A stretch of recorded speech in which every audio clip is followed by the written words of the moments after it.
I'm live, guys.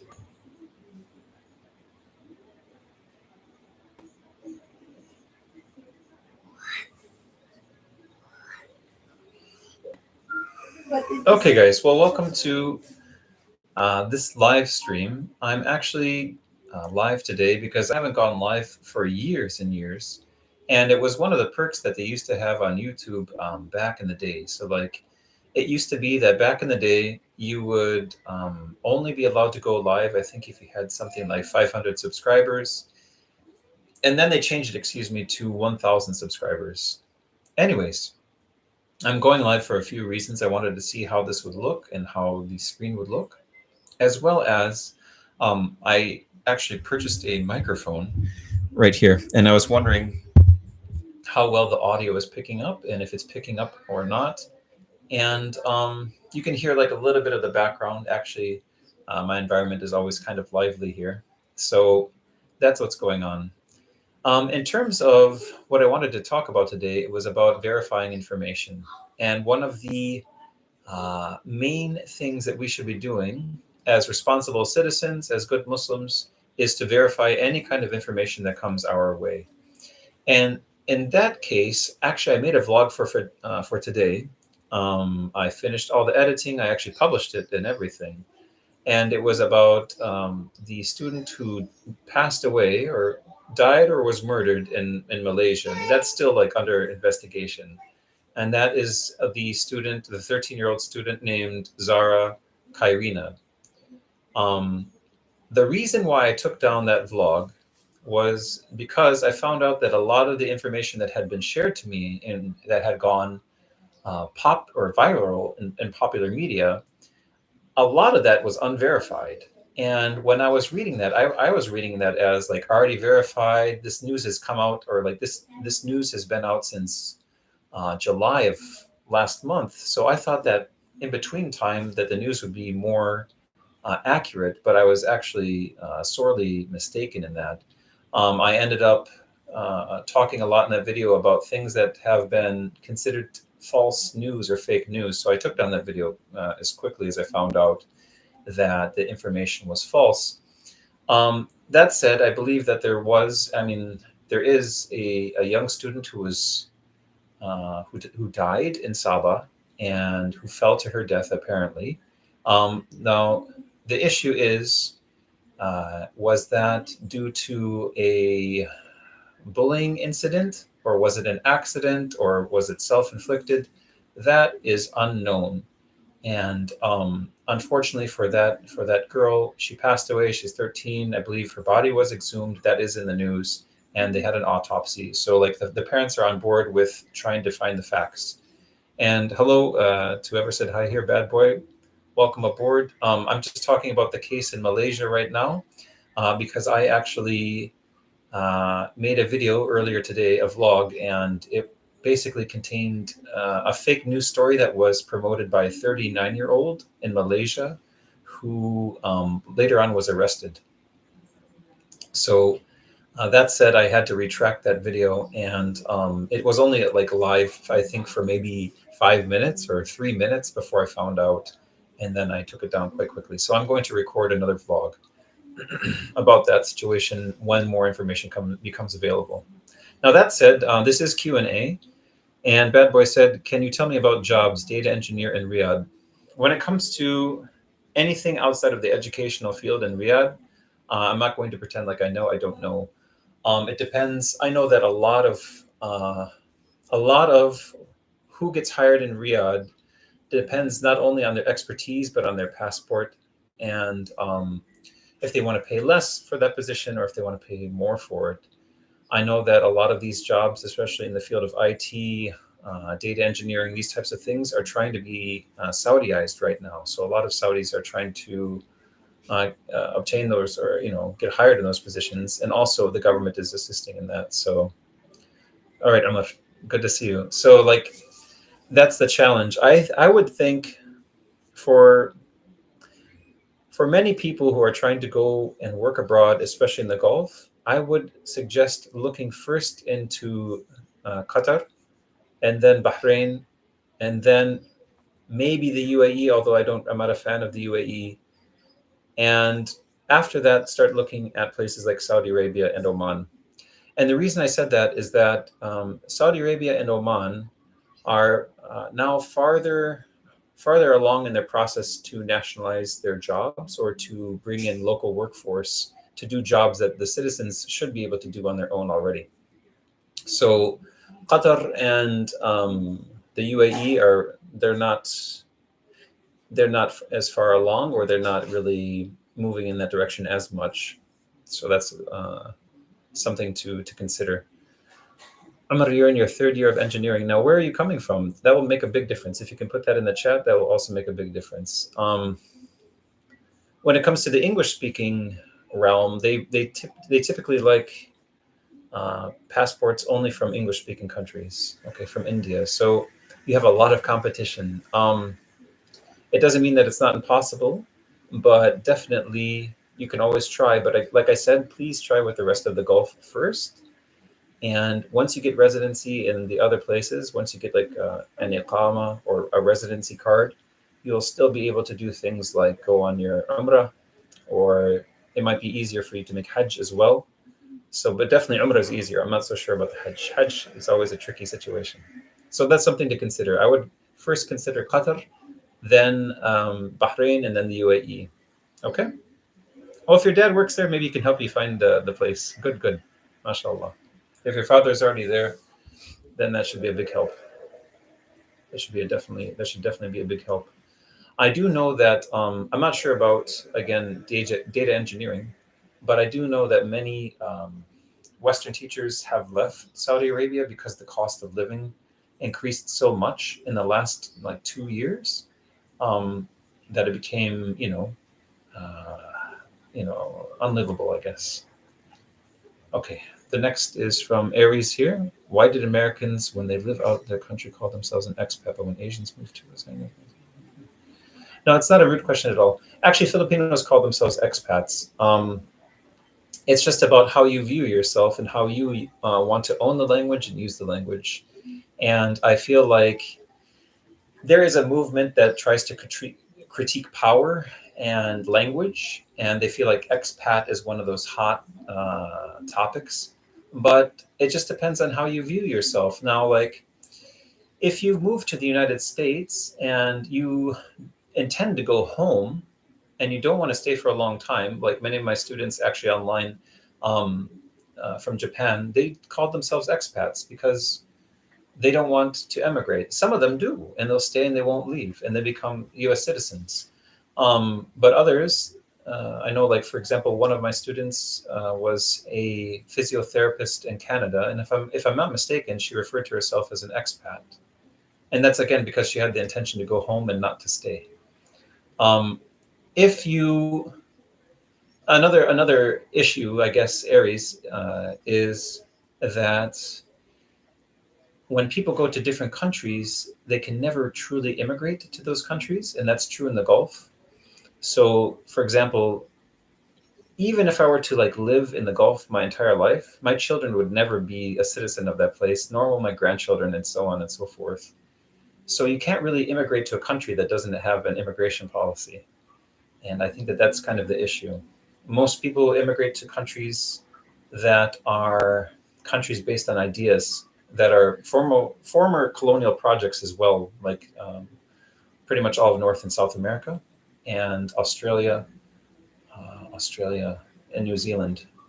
And by the way, actually, in South America, which is quite fascinating and a lot of people overlook, they did accept immigrants a lot, especially to Argentina. And they had waves of people from Japan and Italy who all assimilated and learned Spanish. So that's something that is something to consider in terms of places to emigrate.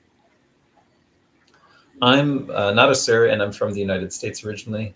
Uh, I was born in New York and raised in Wisconsin, and I got my education in Seattle, Washington. Aries, I hope that that answers your question. I think that people look into that. They're sensitive, overly sensitive to that word more than they should be, and I feel like that's like something that's put forward by academics, and it's not really as accurate as it should be.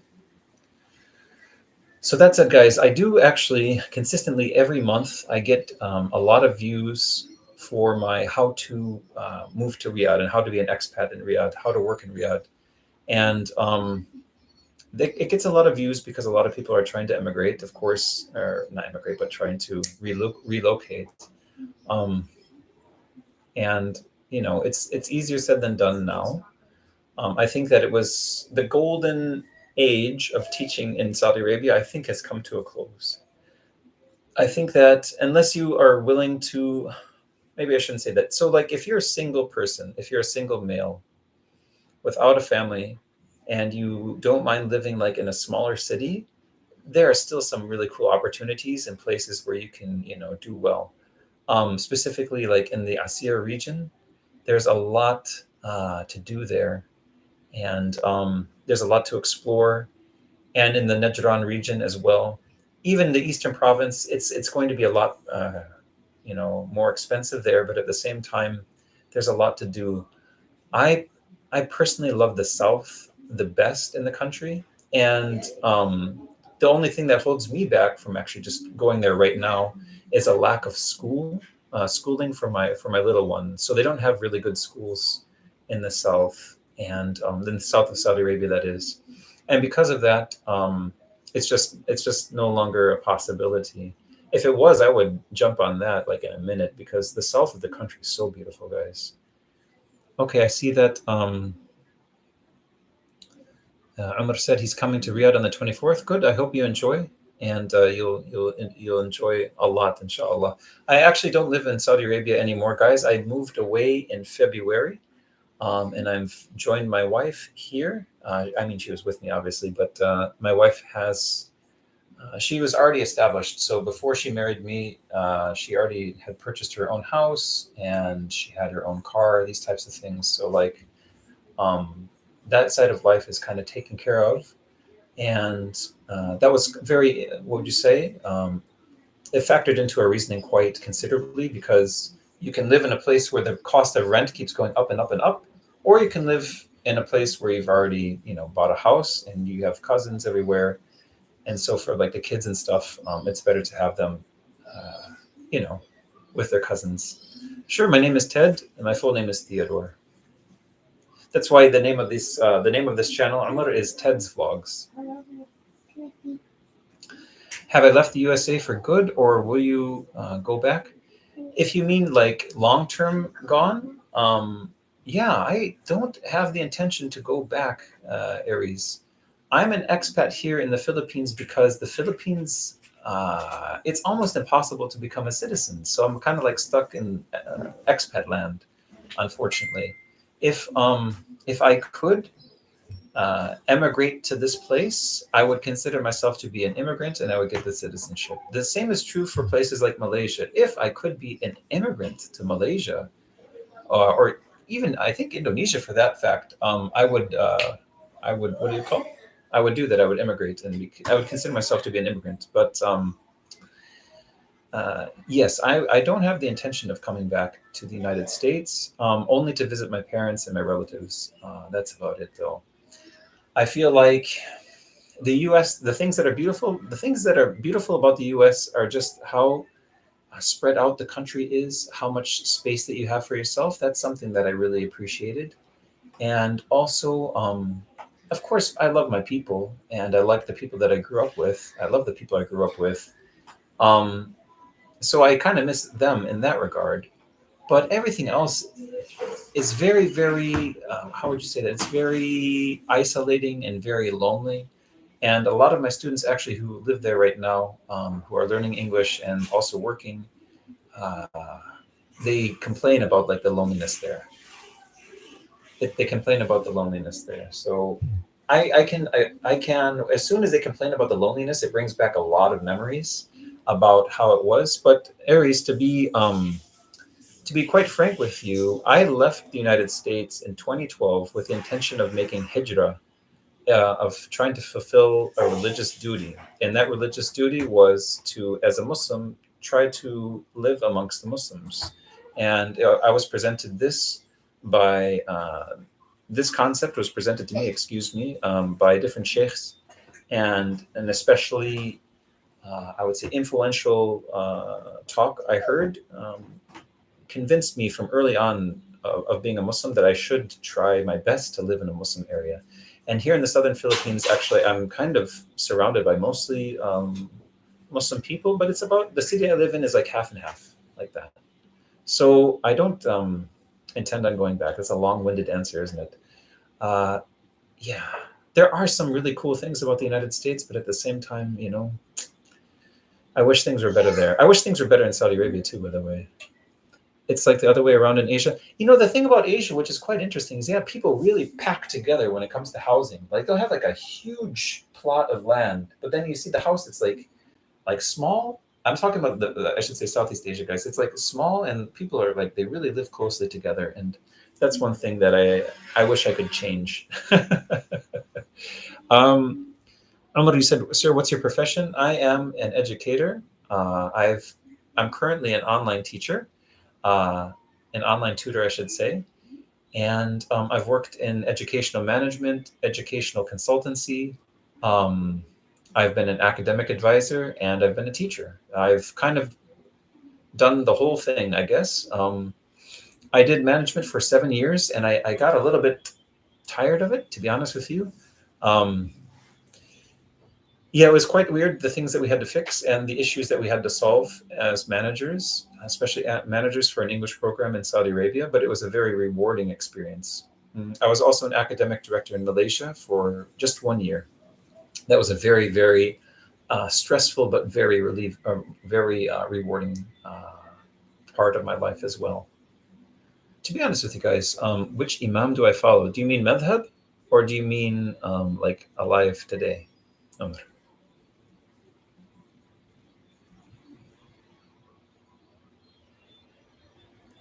Well, I'll let you type that out.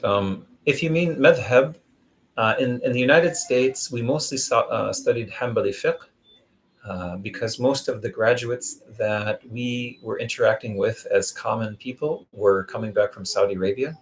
And in terms of the fiqh here in Zamboanga City in the southern Philippines, it's mostly Shafi. So I am familiar with Shafi and Hanbali fiqh. To be honest with you, like if it didn't rock the boat so much, I actually kind of like the Hanafi school the most, only because I feel like there's a lot of the resources that the early generations had access to that we no longer have access to. But in terms of today,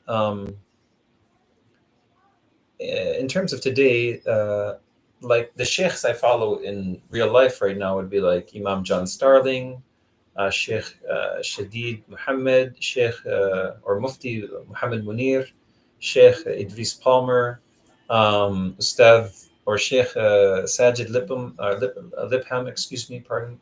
And those are my go-to guys because I feel like they are the most academic, and when I say academic, that when they tell you something, they provide you a scholarly resource.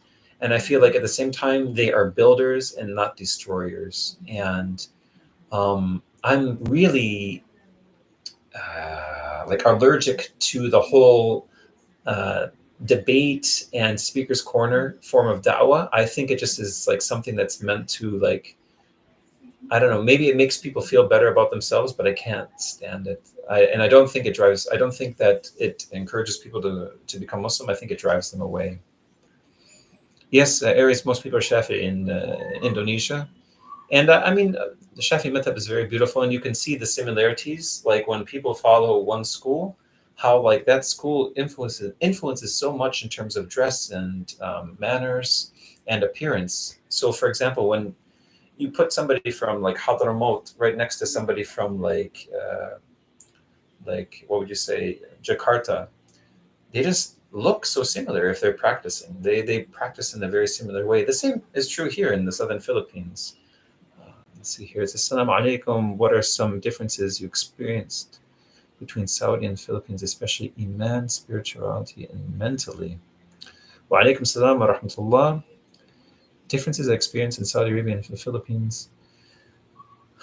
In iman, I mean, iman, I think iman goes up and down no matter where you are. So that's something that you should keep in mind.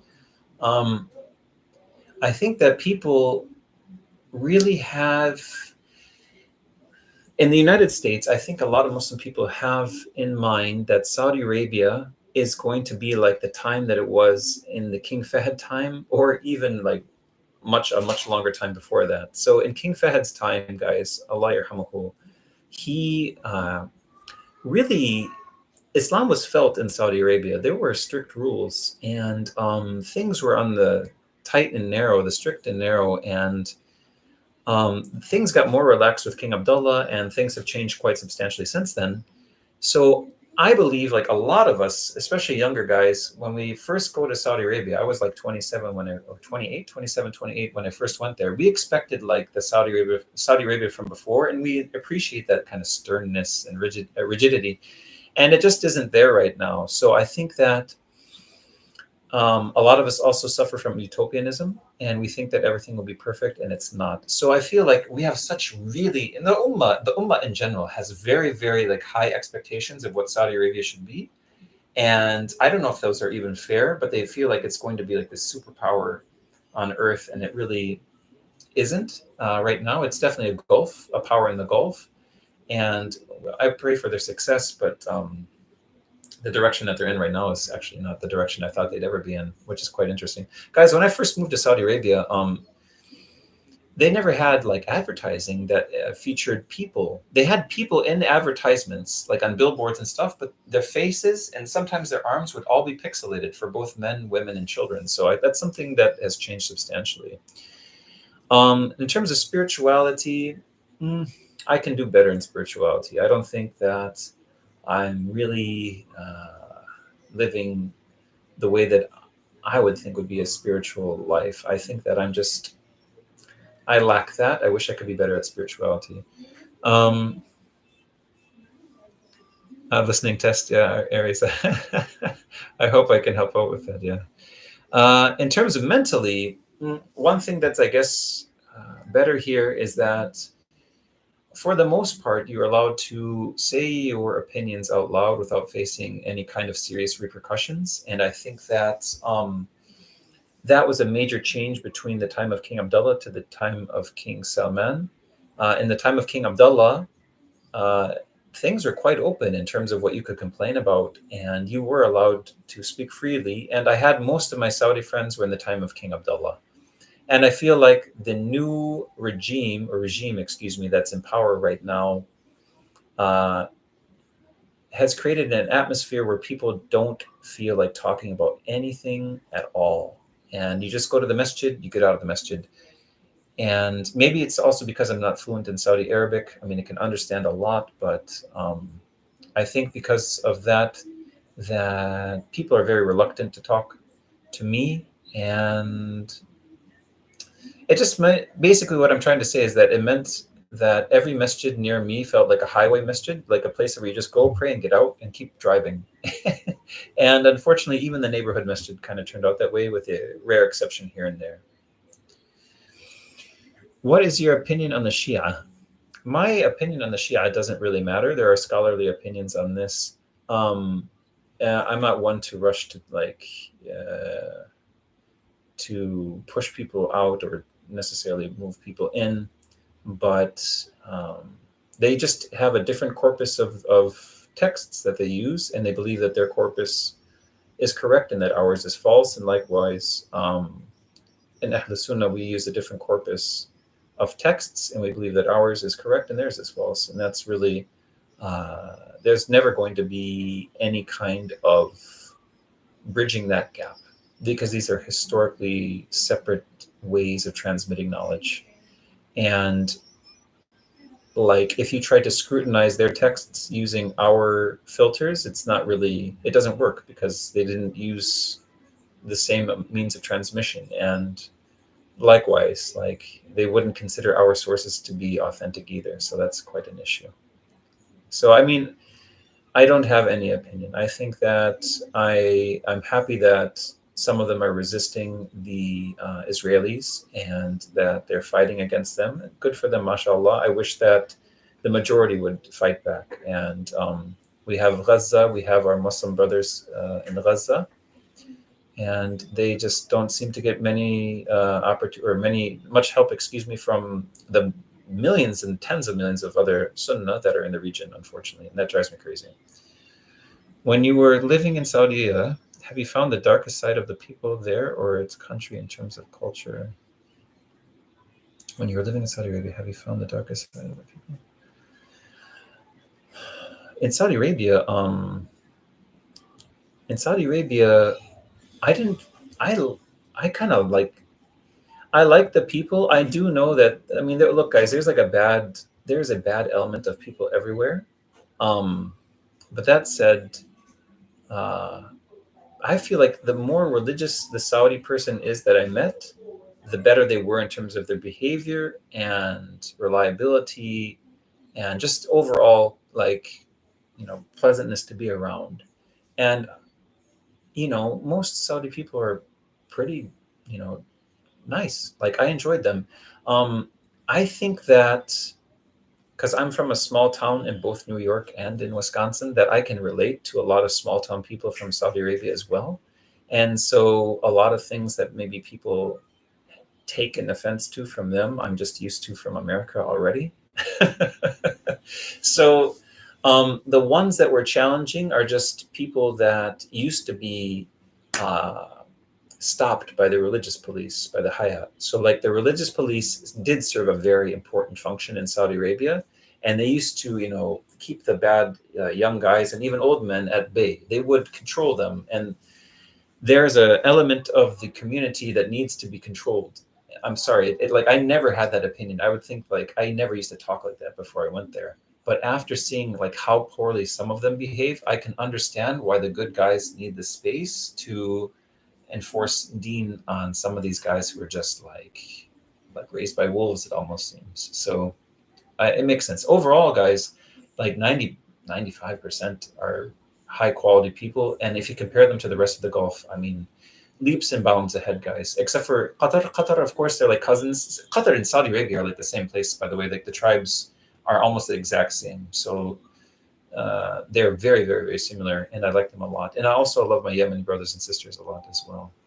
The only thing that's, I guess, challenging or dark, quote unquote, there is not being able to criticize like anything. And I feel like the thin skinnedness of the new regime is what holds it back from being truly successful. I had a crazy interaction with a person in Riyadh last year. A man came in Land Cruiser and was telling us to give him 25. Ah, yeah, yeah, yeah. This is actually a begging technique that a lot of people from other countries are engaged in, Umar. And this happened to me, and it happened to other people as well. Like, brother, can you help me? I only need 20 riyals to pay for my gas. I'm from Dammam. But most of those people are expats, if you will, Aries or whatever, expats who usually started in places like Kuwait, where they're less patient, and they really acquired a very excellent form of Arabic pronunciation. So they can sound like a local, but they're not local, like, at all. And I've had some really bad experiences with them as well. Actually, when I was the first time it happened that I had this experience, because this is a common scam in Saudi Arabia, and the police do appreciate if you call if you call them to report those people with their phone, with their license plate number. I was leaving a supermarket called Hyper Panda, and I had bags in both my hands. And this guy pulled up and he gave me the same line, like, brother, can you help me? I'm in Arabic. Can you help me? I need, 50 riyals. Or no, he's like, I need like anything. I just need some gas to get, or some petrol to get to Dammam. I'm not from here, right? So then I said, okay, 1 second. I packed my bags, and I put them in the back of my vehicle. And I said, okay, here's 50 riyals. 50 riyals, guys, is actually, like, for me, it's a lot of money. Like, it's about $15 or $12. It's nothing cheap. Like, in America, if you give, like, even a quarter to somebody who's begging, they'll say, like, even a penny. They say, God bless you, sir. Thank you very much. And they're very genuine. This guy got angry with me. He's like, what? 50? Give me 200.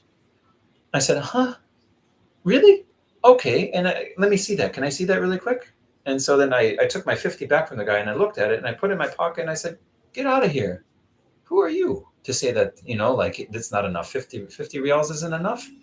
And he got so angry, and I started to speak to him in English. And that's when I heard He's from South Asia. I'm not sure from Pakistan, India, or Bangladesh, but he didn't have a normal English accent. He had an accent from one of those countries. And I said, get out of here. And he's like, he started screaming at me. Da, da, da, da, da, da.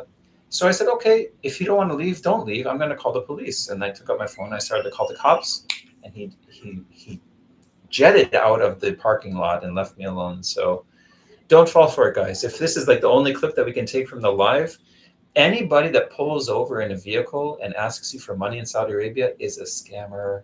Absolutely. There are places people can go to get that taken care of. Like, even at the gas station, they can talk with somebody and say, like, can you just please give me a little bit of gas? I'm in genuine need. Like, and they'll know who the person is. They can show ID. Most of the time, those people are just straight up scammers.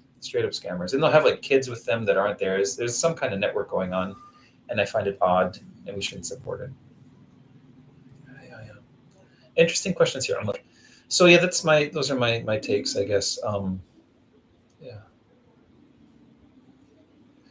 Anyways, guys, that's pretty much what's going on in terms of working. What are the things we can do in Zamboanga? I plan to visit Borneo, Maratua, Kota Kinabalu, and maybe rock the boat in Zamboanga as well in 726, but still up in the air about Zamboanga.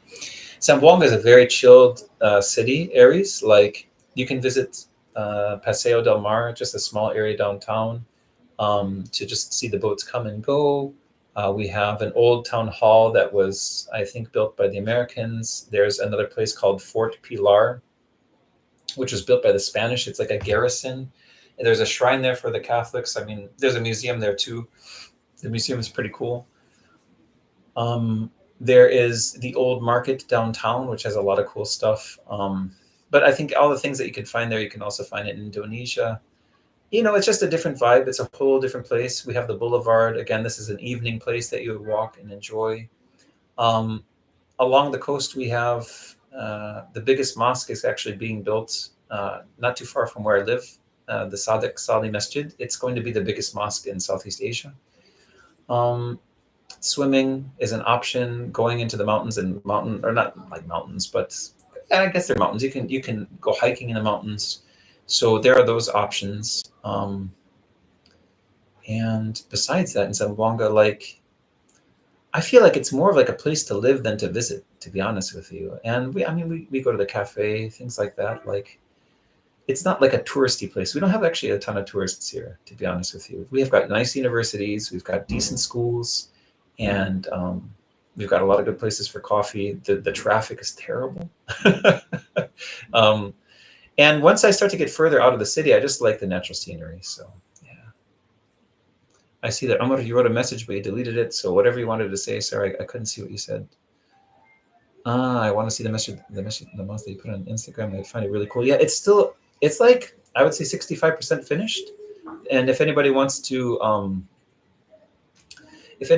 check it out, like, they can. Like, it's open for most of the prayers, if not all of them right now. But I think that they do close sometimes for like completely different parts of the masjid. So it's still under construction. Amr asked, can you tell me about, oh, by the way, I'm sorry, Aries, if you want to find it, you can find it on Facebook with Sadiq Salih Masjid, or Sadiq Salih Mosque, or Sadiq Salih Grand Mosque, like this. Let me just type it for you in the chat here. Sadiq Salih Grand Mosque. Excuse me, I typed that wrong. There we go. Can you tell me about the IT market in Riyadh and where you are right now? I, Omar, am based in the southern Philippines. I'm in Zamboanga City. I'm no longer in Saudi Arabia. I left in February of this year, in 2025. I concluded about 12 years of living in Saudi Arabia, and I thought that enough is enough. So in terms of the IT market, to be honest with you, all I know is that they were trying to Saudicize that field, but have they been successful or not? I really don't know. I don't want to pretend to know either, so I can't help you. Your father would know more about this than I would. Excuse me. That's my alarm here.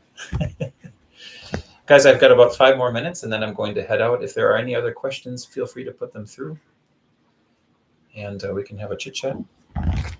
And also, guys, like, how is the audio? Is the audio okay, and is the video okay? Because it looks nice on my side, but obviously I'm not listening to myself, nor am I watching myself. Is it coming through okay? I hope so. When it comes to working in Saudi Arabia, guys, if anybody else is tuning in right now, when it comes to the English field, just be careful that your visa is okay. Good. I'm glad that the audio is fine. Just make sure that your visa. Thank you so much for that. I'm happy to hear it because this is kind of touchy. This microphone. I don't know if it works sometimes properly or not. Um, a lot of employers right now, I should say really quickly, not a lot, but there are a handful of employers right now who are bringing people over as visitors instead of as employees, and this is a dangerous thing uh, to fall into, to not be brought over in the official means, and that means that you'd have to leave quite frequently and return and renew your visa, and who's going to cover those costs? You can't have a bank account, you can't have insurance. So make sure that when you're being processed to come here, no matter what field you're in, it should be for a work visa that can be changed into your iqama. Is there any good university in your area for the master's? Yes, we have Western Mindanao State University. We have University de Zamboanga. Those are the first two that come to my mind, especially WIMSU, Western Mindanao State University, is excellent. It's an excellent university. We used to have a lot of Korean students that came here, but there aren't as many these days. Um, that I think changed with also the COVID-19 situation. Yeah. So yes, check WIMSU, Western Mindanao State, and check University de Zamboanga. How can I enroll? I don't know. I don't work for those institutions, so I don't want to pretend to know. All I know, though, that those are great institutions. My wife is an alum from WIMSU, and it's considered to be one of the best in the entire island here. Last question: how do you use the phrase of "off the beaten path"? Does it? No, I just mean. Oh, does it mean? Okay. Last question: how to use the phrase "off the beaten path"? Does the phrase use only for travel? No, you can use it for travel, and you can also use it for a path in life that you take. So I kind of I decided my path is kind of my choices in life are off the beaten path. I haven't made easy choices. For many Americans, it's challenging to live abroad, as strange as that might seem for some people. And so that means that my course in life is off the beaten path. And maybe your course in life, Aries, is also off the beaten path. Does it make sense? It's just choosing to do something that's not popular or not as common. That's all. Great question, by the way. Great question. Guys, I got about 2 more minutes, and then I'll start my classes with my I hope that this quality is good. I'm going to rewatch this. Can you recite Wazuha? What's Wazuha? Amr, what's Wazuha? Wazuha? Wazuha? Wimsu? Wimsu is Western Mindanao State University. Wazuha. What's Wazuha? I don't know. Amr, what's Wazuha? Waduha. Oh, Watuha. Ah. I mean, I can. Like, let me see here. No, the surah. Okay, hold on. Like I don't have it memorized. I used to. Duha. But I'm not, guys. I'm not like a qualified. I'm not a qualified reciter or anything. أعوذ بالله من الشيطان الرجيم. بسم الله الرحمن الرحيم. والضحى والليل إذا سجى ما ودعك ربك وما قلى وللآخرة خير لك من الأولى ولسوف يعطيك ربك فترضى ألم يجدك يتيما فآوى ووجدك ضالا فهدى ووجدك عائلا فأغنى فأما اليتيم فلا تقهر وأما السائل فلا تنهر وأما بنعمة ربك فحدث. That's all. صدق الله العظيم. Interesting request. But this is not something I do though, guys. So I'm sure that if you heard mistakes, yeah, I've got them. I had a really excellent Quran teacher. Actually, Aries, You mentioned what's okay. Take care, Amr. Ma'asalama. Assalamu alaikum rahmatullah. Take care, my brother. Um, Aries, you asked me about the difference in spirituality here. One thing I'd like to mention in closing is that I found it far easier to study the deen here than anywhere else in the world. And uh, you know, in general, my teachers here were far stricter on me, and they could be harsh in English, and they weren't wishy-washy like some of the immigrants or expats in the United States. They were very tough and stern with me, and I learned the best with them. So most of my Quran, the good parts are from my teachers here, Sheikh Abu Bakr Abdul Basit, especially if he's ever sees this video. Wallahi, I'm forever indebted to him. How did you find your journey to be reverted? It's been a long journey. There's been a lot of ups and downs. One of the challenges is that once you become a Muslim, everybody tries to pull you in this group and that group and this group and that group, and they want your opinions on things. And most of the things that I have opinions on, maybe I don't have Islamic backing for. So like, I don't feel like it's appropriate for me to share like, what's my opinion on this? Who cares? Like, I'm just Ted. Like the things I can talk about and the things that I stick with, guys, are things that I know about. Like, I mean, Umar, like, wafika barakallah, like things that I talk about. Like when Umar asked, like, what's the IT market about, or like, what is the situation of the IT market in Saudi Arabia? I don't know. And when you don't know, you say you don't know. Did my parents defy? My parents didn't agree, but alhamdulillah, they've kind of softened up, of course, later in life. So inshallah, maybe that'll be the conversation for another live and at another time. Guys, take care. Barakallah fikum for everybody that saw this. And if you're watching it at a later time, Assalamu alaikum wa rahmatullahi wa barakatuh. Thank you for joining, and I'll talk to you all another time, and I'll end the stream right there. Assalamu alaikum. Bye bye now.